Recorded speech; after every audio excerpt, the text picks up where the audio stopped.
Well, good afternoon. This is Houndog Steve wishing you a very good afternoon, and thank you so much for joining me as we talk about this important subject, the burgeoning effect of AI on us and the world, especially in light of the fact that Google has just announced that they are allowing their AI to be weaponized. Now, I don't know whether this was written in all along and there was just like a switch you could flip to go from non-weaponized to weaponized, but I'm sure that it's not just Google.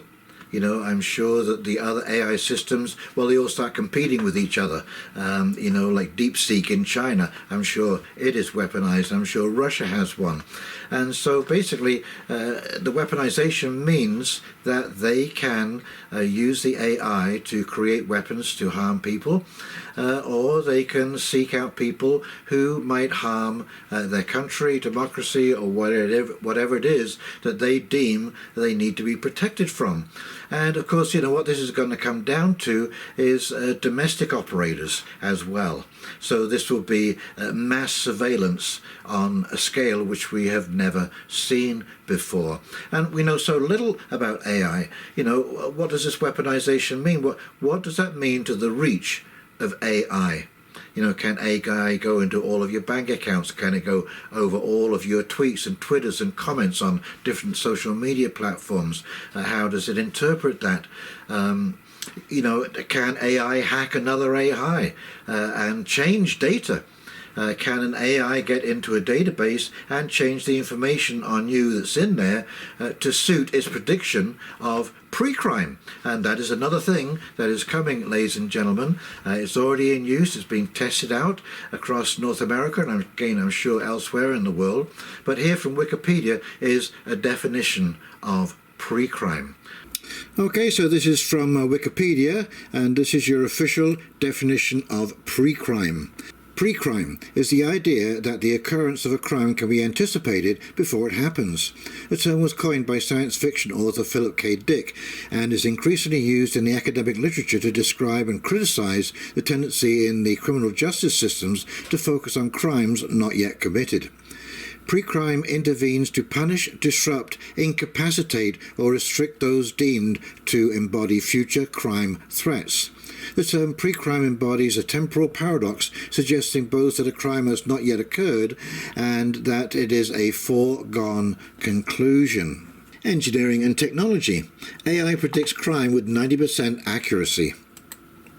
An artificial intelligence algorithm that has been able to accurately predict crime in Chicago also revealed existing biases in police responses. Scientists from the University of Chicago have developed a new algorithm that they claim can predict future crimes 1 week in advance with about 90% accuracy. But I still wonder about those 10% that are inaccurately identified. But then there is this. The results of the study showed that black defendants who did not reoffend after their sentence were incorrectly predicted by Compass software to recidivate at a rate of 44.9%, as opposed to white defendants who were incorrectly predicted to reoffend at a rate of 23.5%.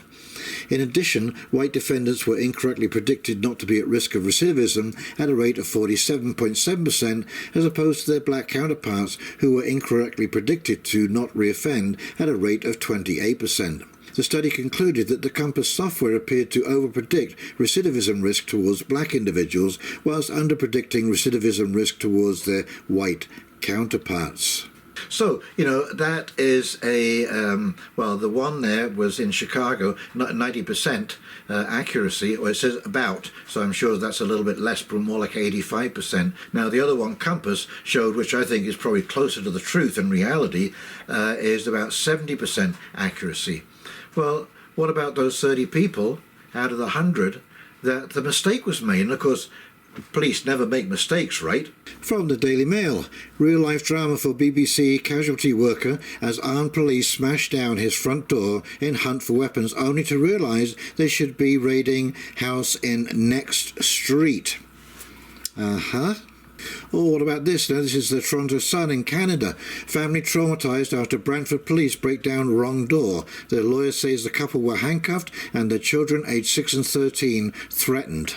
So the idea of pre-crime is absolutely horrifying, because you don't know what the criteria is. None of us really know what is going on inside AI. Maybe, it's grown so much that the originators of AI don't really understand what is going on. They figure now that AI has an IQ of about 150, but it is growing at a rapid rate. And we know absolutely for sure, with the change of presidency down in the US, that the bias towards the left side in all of these algorithms, just the way Twitter was operated before Elon Musk bought it, regardless of what you think of Elon, Twitter before that was a highly moderated and censored platform.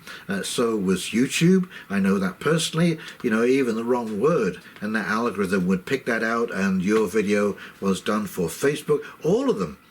And they were all censoring over your contradiction of the narrative, whether it be the influenza that we just went through, the methods, the changing atmospheric conditions around the world, and so on and so forth. Oh no, they clamped right down on that, and you were not allowed to speak.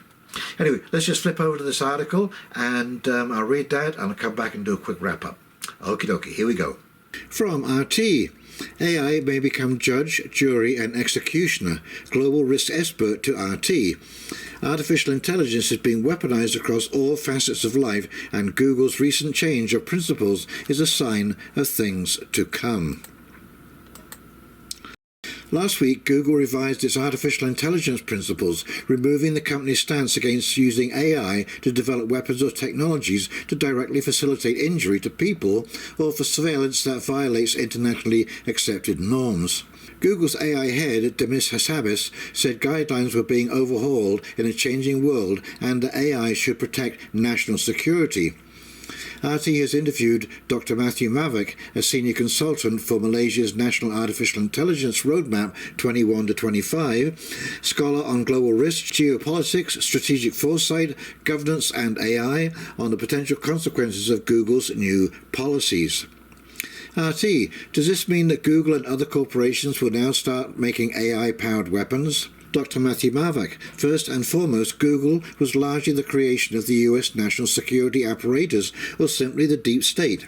The origins of many, if not all, big tech entities today can be traced to groundbreaking research undertaken by the US Defense Advanced Research Projects Agency, DARPA, and its predecessor, the Advanced Research Projects Agency, ARPA. So the quasi-private entity called Google is inextricably beholden to its national security origins, as are other big tech entities. Weaponizing AI and creating AI-powered weapons is a natural progression for these entities. Microsoft has long established its own military empire. Furthermore, big tech platforms have been extensively used for data and intelligence gathering activities worldwide. This is a reason why China has banned many US tech software and apps. A nation cannot be sovereign if it is beholden to big tech. As for Google changing its guidelines on AI, this should not come as a surprise. Big Tech was actively promoting universal AI governance models through various high-profile institutional shills, United Nations agencies, non-governmental organizations, think tanks and national governments. Through my recent work in this field, it has become abundantly clear that the US government sought to stifle the development of indigenous AI worldwide by promoting half-baked and turgid AI governance models that are riddled with contradictions. The gap between lofty aspirations and long-standing realities are simply unbridgeable. The same playbook was deployed to push environmental, social and governance schemes worldwide, imposing heavy costs on developing nations and corporations alike. Now the US and big capital are ditching the very ESG schemes they had devised. Unfortunately, many nations fell for these ploys, investing significant money and resources into building fanciful ESG and AI frameworks. These nations risk becoming permanently dependent on big tech under what I call AI neocolonialism. Alphabet's Google and YouTube, Microsoft Bing and Elon Musk's X have long weaponized their platforms before this recent change in AI policy.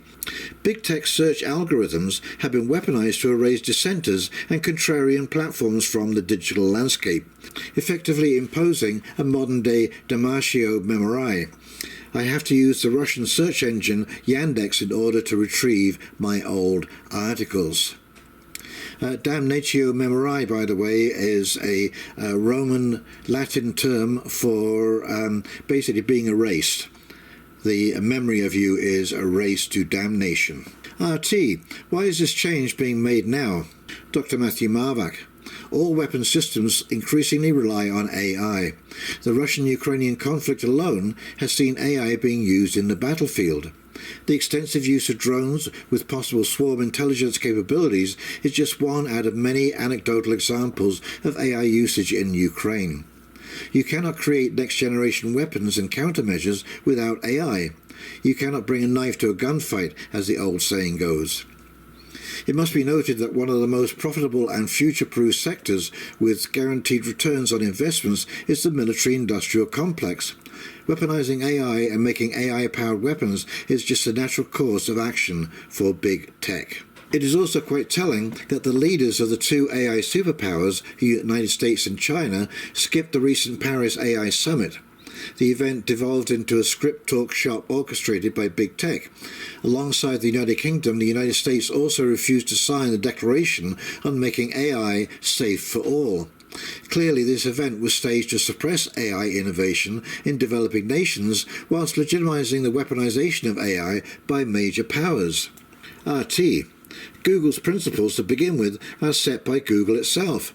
They are voluntary and non-binding under any law, so theoretically nothing was preventing the company from just going ahead with any kind of AI research it wanted.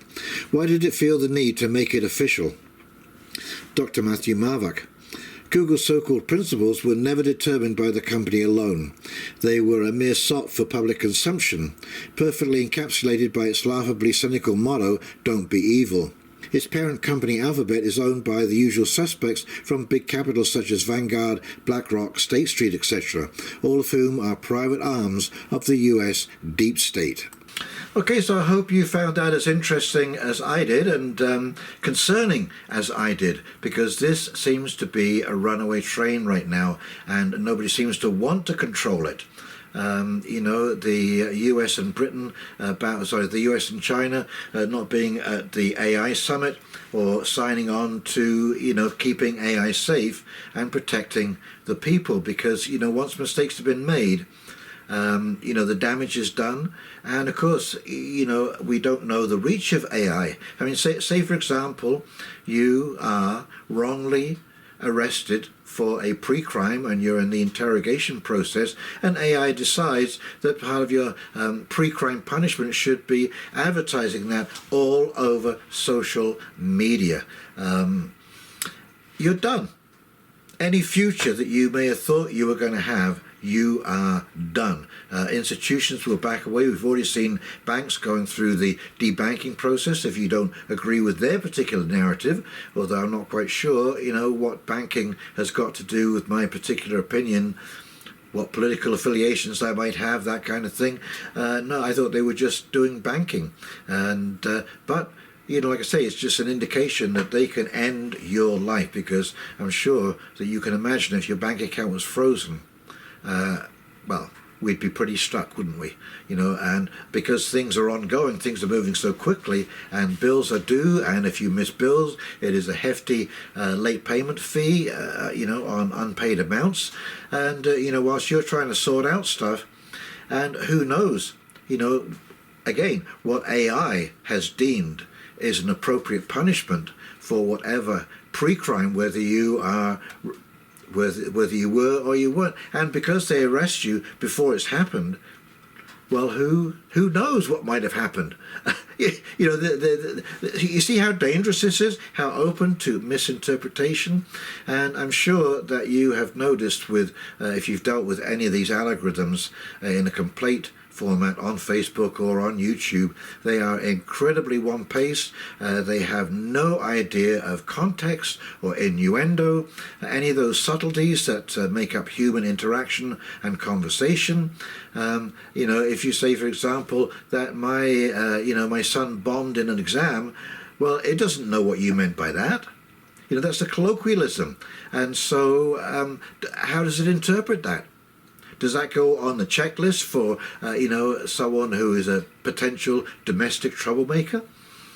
This is where it is so horrifically scary, because nobody seems to be able to control this. And if you go back to a video of mine where I interviewed my friend Peter, because his son had done a ChatGPT search on him, and I asked him questions based on the personality that GPT turned out, and it was nothing like Peter. It had nothing to do with his life, his background, his birthplace, his likes, his dislikes, his skills, accomplishments, so on and so forth. Well, where did that come from? So these are the things that we may be allowing ourselves open to, and as I said, we're handing over control of all of our weapon systems to AI. And in Israel they have autonomous machine gun turrets. They put in profiles of people that they determine are the enemy, and that is what that gun turret is based its action on. Okay, so it's not thinking. There's no intermediary there. There's no one there saying, "Oh no, that's some kid dressed up with a costume." No, it's a black and white decision. There is no grey area, and if you can't see where this is going, well, I think we are in for a lot of trouble down the road. Now, I'll give you a little example, kind of interesting. I was on X the other day, and I made a comment of one of Elon Musk's posts, and next thing you know, I get a message from Elon Musk, completely personalized. "Hey Steve, how you doing? What part of the country are you in?" And it engaged me in a conversation. Now, I haven't checked Elon Musk's followers, but I suspect they are multi-million. Okay, yet he responded to me individually, and this is of course Grok. This is his AI has responded. But to be able to sift through that amount of information from that, and the tweets and Twitters and comments by people on that platform, it is absolutely amazing. And I'm certain on Facebook, I have been engaged, briefly in a conversation with AI that's made a comment to counter the point that was being made by the post. So yes, we are moving into a very different world, and a world which we may not actually know exactly what is real and what is fake.